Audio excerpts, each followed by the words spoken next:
Hi, everybody. I am Miss Karen at Adams Memorial Library. Thank you very much for joining me today for our first book report. Now, maybe you saw me reading some stories over the past year or so online. Well, the publishers have changed the rules a little bit, so I won't be reading stories online. But I still wanted to talk about books with you and share them with you, and so that's why we started the book report. I don't know if you still have to do book reports in school, if kids still have to do them in school. You can let me know if you do. But when I was in school and had to do book reports, they weren't always my favorite because the teachers wouldn't just let me read the books that I like. But now I can. So these are all books that I like that I just want to give you a little bit of an introduction to. And if you think they sound interesting, then you can check them out for yourself from the library and read them and see what the rest of the story is like. So for this first time, the books I have are actually all wordless books. And you know I love to read books, and you know I love to read books out loud, but I actually really like wordless books a whole lot too. Books without any words in, because that way you get to make up the story that you want to tell from the illustrations. And usually I think the illustrations in those kind of books are especially beautiful. So I really, really like them, and that's what I have to share with you today.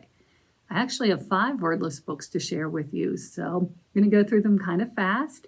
And then after I'm done, if any of them sound interesting to you, you can go ahead and reserve them or look for them the next time you're in the library.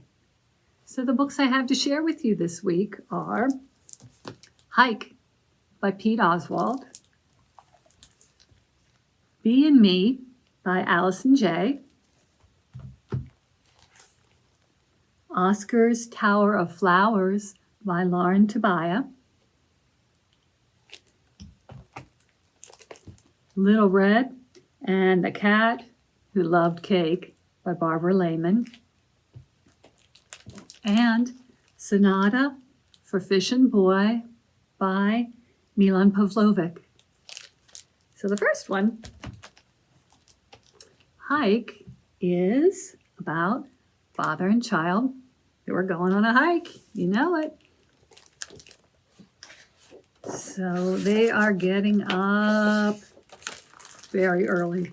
Very, very, very early. And it's hard to get up early, but sometimes when you have to get up early, you remember it's for a good cause. So, yes, up early. And there actually are a few words in this book. It's not absolutely wordless because the cat says, meow. The child's getting ready. Gotta have layers if you're hiking. Gotta have your hat in case it's cold.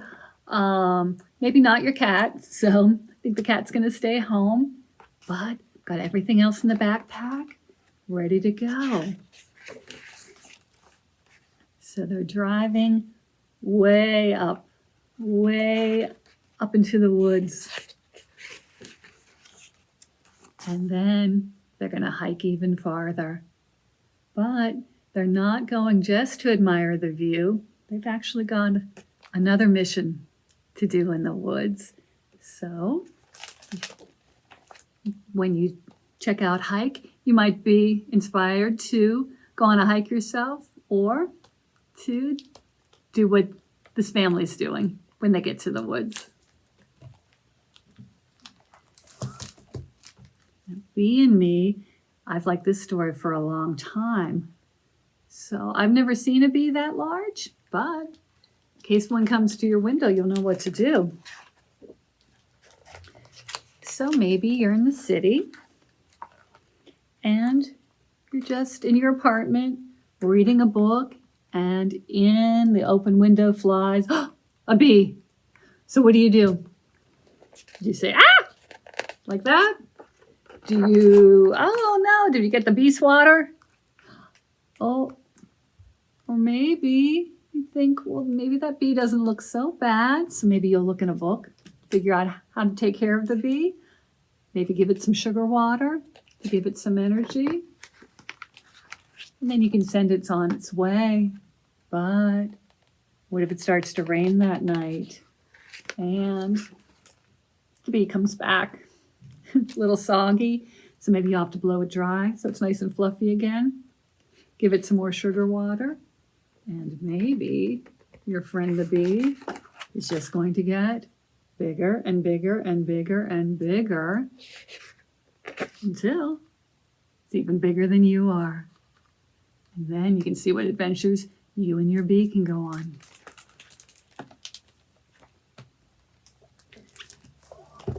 I think Oscar's Tower of Flowers is really beautiful. This is Oscar. And at the beginning of the story, Oscar and his mom are going somewhere. They're going to see somebody else, but Oscar's mom is going somewhere by herself, so she used to say goodbye to Oscar for a little while. And it's really sad. It's really hard. So Oscar's going to stay here when Mom goes away. And that is a little bit hard to stay someplace new. And even though it's somebody you love, it's still not his mom. So he's feeling a little bit bad. But he did pack a picture of his mom.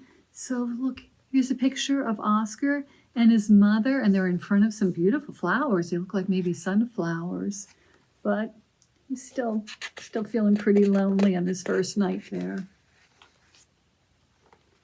So one of the things he does is he draws a picture of a flower. And oh, look, he finds that there's a plant out on the balcony that can maybe use a little love. So they take care of the plant, and then they get the idea of maybe going to a store where they could find some more plants. And lots and lots and lots and lots of seeds.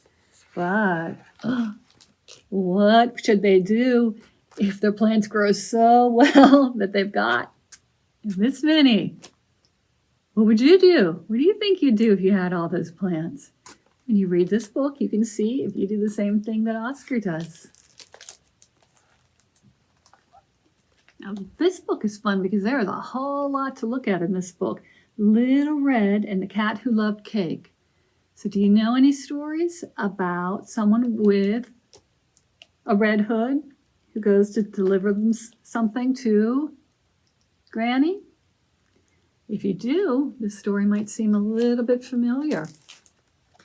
In fact, if you know a lot of fairy tales and you know a lot of Mother Goose rhymes, you might recognize a lot of people in this story. So here at the bakery, there's Big Red and Little Red. And here's her cat named Wolfie. But Wolfie looks like Wolfie's got some really delicious cat food there. But Wolfie, the cat, is dreaming of cake. And oh, look at this. It's a bakery after all. Maybe they're making cake for Wolfie.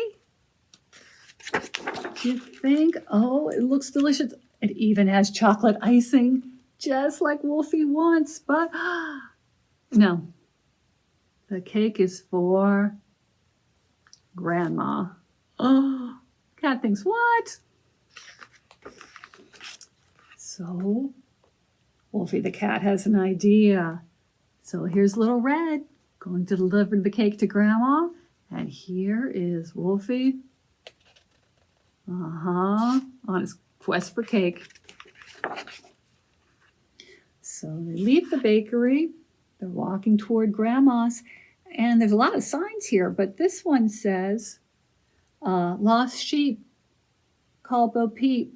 So there are words in this book, but you have to find them along the way because no dialogue in this book. But there are a lot of lost sheep to look for in this book. Like, oh my, looks like one of the sheep there. So you get this book.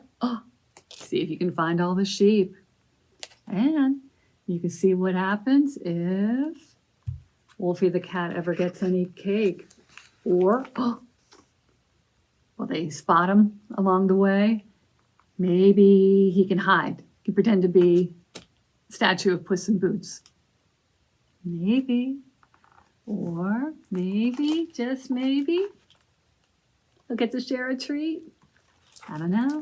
You're going to have to read it to find out. Little Red and the Cat Who Loved Cake.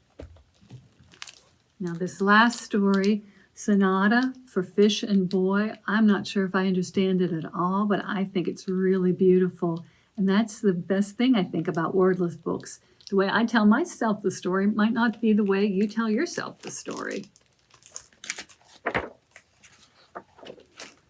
But it starts out with this fish under the water, obviously, hearing some music from up above.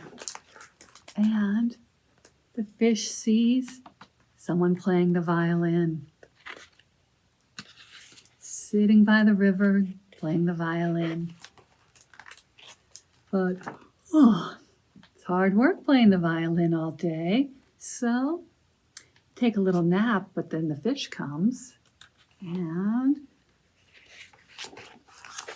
wants to take them on a journey to hear more music. More music, all different kinds of music. And that's what the boy and the fish do. They fly and listen to a lot of music. So you can decide how they're listening to music. Are they really flying? Is it a dream? I don't know. You'll have to look at the book and decide for yourself. So thank you very much. As I said, if you'd like to get any of these books out, you can request them yourself in Polaris with your library card, or you can come into the library and we'll be happy to find them for you. So I hope you will enjoy these books, and I'll be back next time with some more books I hope you'll enjoy. Thank you very much, and I'll see you later. Bye-bye. Thank you.